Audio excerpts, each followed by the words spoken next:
Hi, everyone. I'm Arjun, CEO of Industrial ML, and I'm here once again today with the head of the utility and energy practice at Worldwide Technology, Adam Nathan, who's also an advisor to Industrial ML.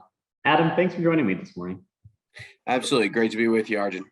So, Adam, I know we've talked a lot in recent years about the reality that tons of factories around the world just are not as efficient as they can be, and that industrial IoT could be a way for them to make better use of the resources that they have, and potentially to be able to achieve the same production rates with fewer resources. Can you talk a little bit about some of the trends that you've seen in that regard? Absolutely, Arjun. When people think of manufacturing, I think a lot of times, and the industrial world in general, they think of these very high-tech new manufacturing plants where everything's automated and it's pristine, but that's really not the real world. In a country, in a world where the U.S. has over 600,000 manufacturers, and the average age of the assets in the plants, not the plants as a whole, but even just the assets in the plants, is often over 10 years old, according to the government, and that's in the United States. It is very little of it is digital, and going from analog and very manual processes to a digital world requires competencies across the stack and in IT and in OT in a way that most manufacturers don't have internally. That aligns with kind of the theory of the case that we've been pursuing with Industrial ML, which is understanding that most players in our space are looking for greenfield manufacturers, either new companies or Fortune 500 companies who happen to have enough resources to try out greenfield technologies.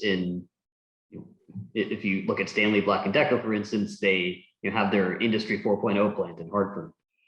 But although there's not necessarily great data on this, and sometimes the data can be conflicting, I think I can say very confidently that among the 10 million manufacturers in the world, the average manufacturing company owns far fewer than 2 plants.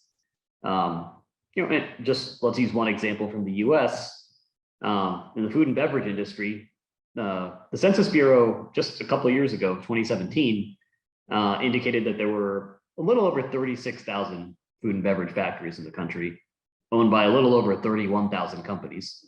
So there is a very long tail in manufacturing where I'm not necessarily talking about the economic impact, but in terms of just the raw number of companies that can be impacted by industrial IoT technologies is far greater than the very, very tiny minority of greenfield or Fortune 500 companies that tend to get targeted by our industry. Absolutely.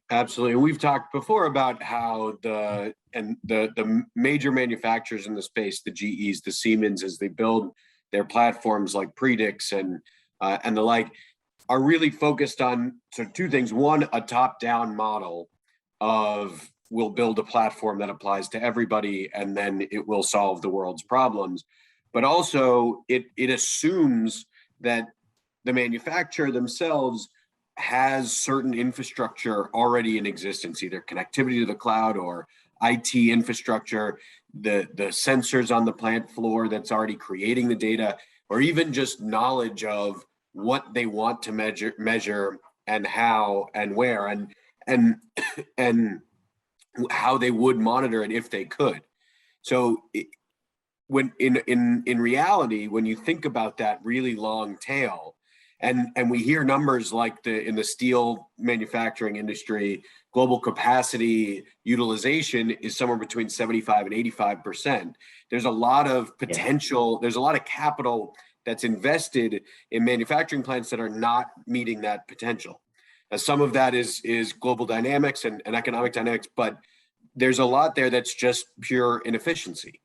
That inefficiency comes from the average age of these plants being so old, and these systems not really enabling that digitization for the tail that creates the majority of the assets in the industry today. Yeah, and a lot of these numbers are underlying kind of my approach to building technology, which I talked about in previous videos, the concept of reverse innovation for manufacturing. And just as a reminder to everybody, when we talk about reverse innovation, kind of the original way that this was laid out was GE as an example, where they built a much cheaper, slightly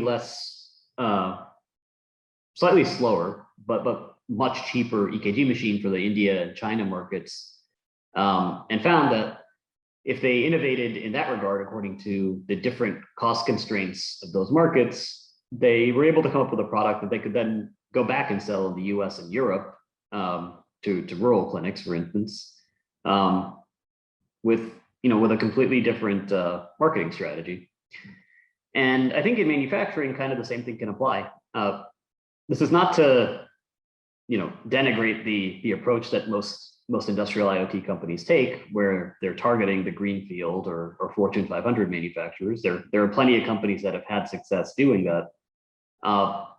But it is saying that kind of the other way of looking at it is not really that well tapped.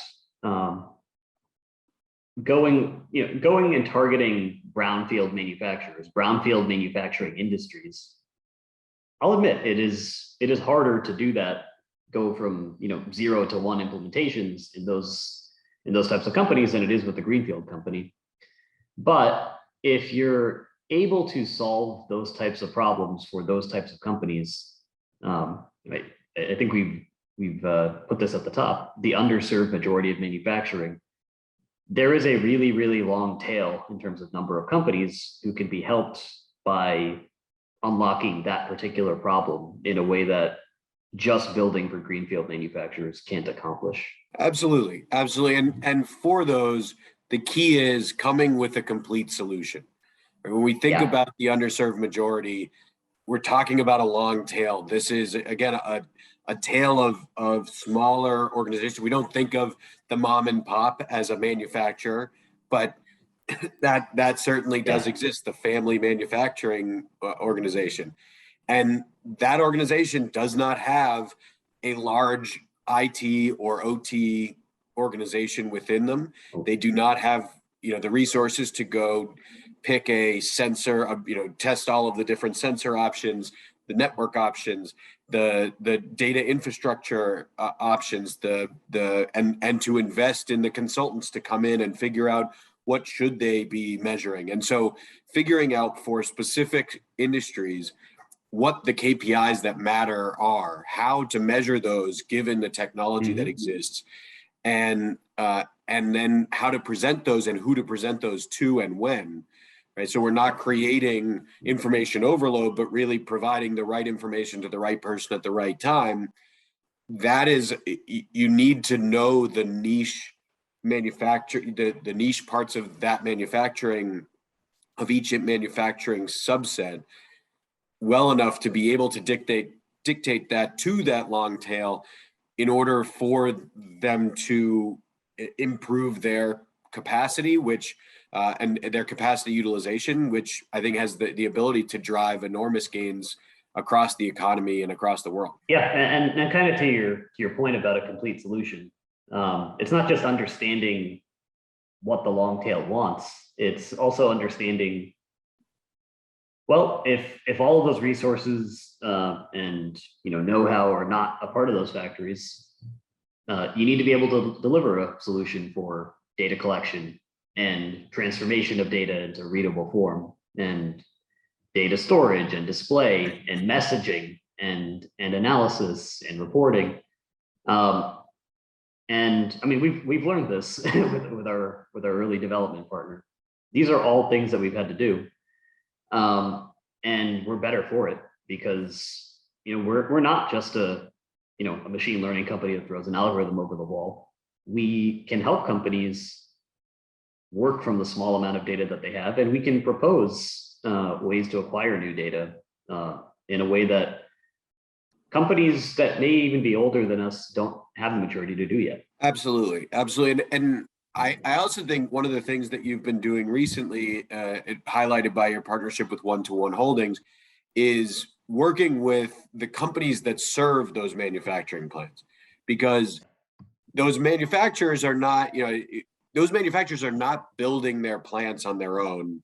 They are That's right. operators more than, manufacturing engineers, right? They are operating the machinery that other people are building and designing and implementing for them. And not to take anything away from them, it's a phenomenal business and incredibly valuable, but there are these companies like One-to-One serve that market and enable them. So by working with those groups, not only are you getting access to a greater part of the market through them, but you're enabling those companies to offer a better service to their end customers. Being able to be more proactive in their management and maintenance packages, being able to help them implement a better manufacturing plan. Well, and going back to the top, that's it is a way to get at the underserved majority of manufacturers. If you can go one level above the plants themselves, that gives you the broadest access to the largest number of plants, which that again is not something that we've seen very commonly in our industry. Absolutely, and I think that's been the real question. We've talked about this for years at this point. Is how do you serve the underserved majority? Is generally underserved for a number of reasons. One is they don't have the capital to go out and find and explore with companies like Industrial ML on their own, and maybe they don't have the infrastructure to have done that. They don't have teams of people trying to figure this out, and the trust as well, of course. And the trust, absolutely, and but at the same time, we also see that that underserved majority solutions are generally not developed for them, and getting access to them through that, through partners of theirs that they do trust can be difficult. And so that's why that partnership between innovative companies like Industrial ML and the companies that already have that trust and that understanding at the plant floor level of the underserved majority, I think will result in enormous gains for all of the parties involved with these transactions, as well as the global economy as a whole. Absolutely. Thanks very much for your time once again. I look forward to doing this with you. Hopefully, at least once or twice more before the end of the year. That'd be great. Looking forward to it, Arjun. If you have any further questions or you want to hear more about the type of stuff that we're doing, you can email us at info@industrialml.com or visit industrialml.com. Thanks.